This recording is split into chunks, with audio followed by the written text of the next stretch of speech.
نحمده ونصلي على رسوله الكريم اما بعد فاعوذ بالله من الشيطان الرجيم بسم الله الرحمن الرحيم سبحان الذي اسرى بعبده ليلا من المسجد الحرام الى المسجد الاقصى الذي باركنا حوله لنريه من آياتنا انه هو السميع البصير. قال الله تبارك وتعالى في مقام آخر ولقد رآه نزلة أخرى عند سدرة المنتهى عندها جنة المأوى اذ یغشی السدرۃ ما یغشی ما زاغ البصر وما طغى. صدق اللہ مولانا العظیم. وہ سرور کشور رسالت جو عرش پر جلوہ گر ہوئے تھے، نئے نرالے طرب کے ساما عرب کے مہمان کے لیے تھے. تبارک اللہ ہے شان تیری، تجھی کو زیبا ہے بے نیازی، کہیں وہ جوش لن ترانی کہیں تقاضے وصال کے ہیں. وہی لا مکان کے مکی ہوئے، سر عرش تخت نشیں ہوئے. یہ نبی ہے جن کا مکان ہے، یہ وہ خدا ہے جس کا مکان نہیں. معزز ویور حاضرین و سامعین، السلام علیکم ورحمۃ اللہ وبرکاتہ. میں مفتی محمد اعجاز شاذلی اپنے آفیشیل پیج سے ایک نئی ویڈیو لے کر آپ سے مخاطب ہوں. امید ہے کہ آپ بخیر و عافیت ہوں گے. اللہ تعالیٰ ہم سب کو اپنے حفظ و امان میں رکھے، اور یہ جو وبائی امراض پھیلے ہوئے ہیں، اللہ تعالیٰ ہم سے سب سے تمام مسلمانوں کو اس سے نجات عطا فرمائے. جو مبتلا ہو چکے ہیں اللہ انہیں شفائے کلی عطا فرمائے.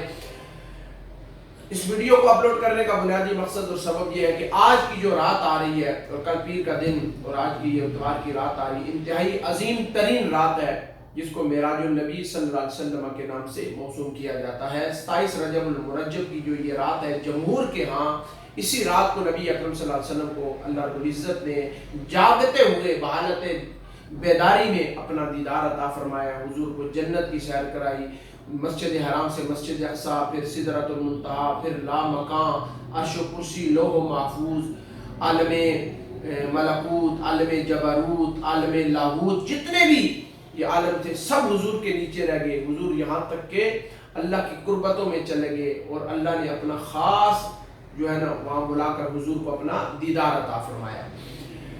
اس کو 3 حصوں میں تقسیم کیا گیا ہے. مسجد حرام سے مسجد اقصی کا اس کا ثبوت نصوص قطعیہ سے ہے، جس طرح قرآن مجید کی 15 سپارہ سورہ بنی اسرائیل کی پہلی آیت ہے سبحان الذی اسریٰ بعبدہ، پاک ہے وہ ذات جس نے سیر کرائی. یہ پوری آخر تک آیت ہے مسجد حرام سے مسجد اقصی تک. پھر دوسرا اس کا معراج کا جو ذکر ہے وہ سورہ نجم میں، وَالنَّجْمِ إِذَا هَوَىٰ مَا ضَلَّ صَاحِبُكُمْ وَمَا غَوَىٰ، جس میں نبی کریم صلی اللہ علیہ وسلم کو اللہ نے رویت جو باری تعالیٰ تھا اس کا بھی اللہ نے ذکر فرمایا. مَا زَاغَ الْبَصَرُ وَمَا طَغَىٰ وَلَقَدْ رَآهُ نَزْلَةً أُخْرَىٰ عِندَ سِدْرَةِ الْمُنتَهَىٰ عِندَهَا جَنَّةُ الْمَأْوَىٰ. تو جاگتے ہوئے بحالت بیداری نبی کریم صلی اللہ علیہ وسلم کو اللہ نے یہ دیدار عطا فرمایا، یہ سیر کرائی. 80 سال جو ہے نا وہ 1000 برس سے بھی زاہد کا یہ سفر بنتا ہے، جو آنن فانن یہاں تک کہ حدیث میں آتا ہے کہ جب حضور اتنا لمبا سفر طے کر کے واپس آئے تو بستر گرم تھا، کنڈی دروازے کی ہل رہی تھی، اور جاتے ہوئے درخت سے آپ کا امامت شریف ہلکا سا ٹکرایا تو وہ ٹہنی ہل رہی تھی، اور جس وضو سے پانی کیا وہ پانی بھی چل رہا تھا. اتنی جلدی حضور واپس آ گئے، اور نبی کریم صلی اللہ علیہ وسلم نے صبح آ کر اس کا اعلان کیا تو ابو جہل یہ جتنے بھی تھے انہوں نے انکار کیا، یہاں تک کہ ابو جہل بھاگتا ہوا تاجدار صداقت جناب سیدنا صدیق اکبر رضی اللہ تعالیٰ عنہ کے پاس آ کر کہنے لگا بتاؤ اگر کوئی بندہ اس طرح کہے تو تم کیا کہتے ہو؟ تو صدیق اکبر نے کہا کس نے یہ کہا ہے؟ تو کہا تمہارے دوست محمد صلی اللہ علیہ وسلم. فرمایا انہوں نے بالکل درست اور سچ کہا ہے. تو اسی وجہ سے آپ کو تاجدار صداقت کا لقب عطا کیا گیا اللہ کی طرف سے. صدیق یعنی آپ نے بلا چون و چراغ حضور کے اتنے بڑے معجزے کی تصدیق فرما دی. تو صبح اٹھ کر جناب سیدنا صدیق اکبر رضی اللہ تعالیٰ عنہ کی شان میں بھی مدح سرائی کرے، تاجدار صداقت کی شان میں بھی. تو معراج النبی صلی اللہ علیہ وسلم عظیم ترین رات آ رہی ہے، اس کے بہت سارے فضائل ہیں.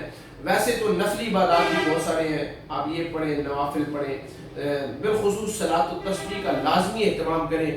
80 برس کے گناہ جس کے صدقے اللہ معاف فرماتا ہے. صلاۃ تسبیح اور یوٹیوب سوشل میڈیا پر اس کے پڑھنے کے طریقے سارے موجود ہیں، وہ آپ دیکھ لیں، لازمی پڑھیں، کیونکہ ویسی پتہ آپ کو محافل تو بند کی ہوئی ہیں، اور تمام محافل پر پابندی ہے. مساجد میں بہت کم محافل ہوں گی، اللہ ماشاء اللہ نہیں کرنے دے رہے، دکانیں بند کر دی گئی ہیں. تو وفاق کی طرف سے یہ آرڈر ہے. لہذا میں آپ کو کہہ رہا ہوں گھروں میں اس رات کو ویسے نہ گزاریں، عبادت کریں، اللہ کی ریاضت کریں، بالخصوص جو قضا آپ کی عمری نمازیں قضا ان کو ادا کریں، اور اگلے دن کا روزہ رکھیں. ایک روایت میں یوں آتا ہے کہ نبی کریم صلی اللہ علیہ وسلم فرمائے جو اس رات عبادت کرے صبح روزہ رکھے اللہ اس کو 100 سال کے روزوں کا اجر عطا فرماتا ہے, 50 سال کے روزوں کا بھی ثواب آتا ہے. تو بہت ساری احادیث مختلف گرچہ ہے ضعیف حدیثیں لیکن فضائل میں معتبر ہوتی ہے. تو روزہ بھی رکھیں, گھر والوں کو تاکیداً کہیں. تو جس کو اللہ نے توفیق دی اس رات کو عبادت کریں, رائے کا نہ گزارے. عشاء کی بعد جماعت نماز پڑھ کے نوافل کا اہتمام, قرآن کی آیت پڑھیں. اور نبی کریم صلی اللہ علیہ وسلم کو جو اللہ نے معراج عطا فرمائی, اپنا جلوہ عطا فرمایا. ظاہر بعض لوگ کہتے ہیں جی حالت نیند میں جو حضور کو خاصارت کو, حالانکہ امام اعظم ابو حنیفہ فرماتے ہیں مجھے 100 دفعہ سوتے ہوئے نیند کی حالت میں اللہ نے اپنا جلوہ عطا فرمایا ہے. تو اگر امتی کی یہ شان ہے تو نبی کریم صلی اللہ علیہ وسلم کو اللہ نے حالت بیداری میں جاگتے ہوئے, یہی اہل سنت کا موقف ہے, روح مال جسد بعبد ہی, عبد کا اطلاق ہی روح مال جسد پر ہوتا, اپنے عبد خاص کو. اقبال نے کہا تھا عبد چیز دیگر عبد ہو چیزیں دیگر, این سراپا انتظار او سراپا منتظر. عبد وہ ہوتا ہے جو خود جاتا ہے موسیٰ علیہ السلام جلیل القدر اللہ پہ, اور عبد وہ ہوتا ہے جو حتیم کعبہ میں سو رہے ہو یا ام ہانی کے گھر میں, اور جبرائیل 70,000 فرشتوں کی جماعت لے کر حضور کو والہانہ استقبال کر کے حضور کا اور حضور کو سجا کر براق پر لے کر جا رہے ہیں. وہی لا مکان کے مکی ہوئے, سر عرش تخت نشی ہوئے. بہت عظیم رات ہے.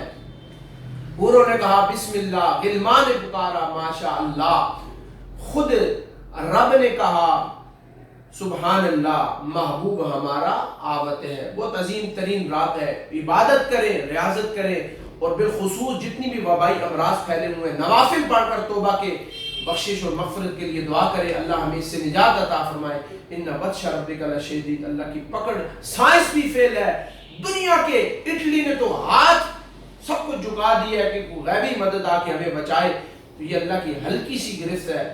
معزز ویورز, اللہ کی طرف آئیں, حقیقت کی طرف آئیں, جو ریئل زندگی اس کی طرف آئیں. وہ کیا ہے؟ وہ اسلام ہے, وہ فطرت, وہ دین ہے, وہ اسلام ہے. حضور کے دین کے رستے کی طرف آئیں. حضور کی شریعت میں امن ہے, اور اگر اس حالت میں موت بھی آ جائے تو شہادت کی ہے, اور بغیر توبہ کی اس حالت میں مریں گے تو جہنم میں جائیں گے.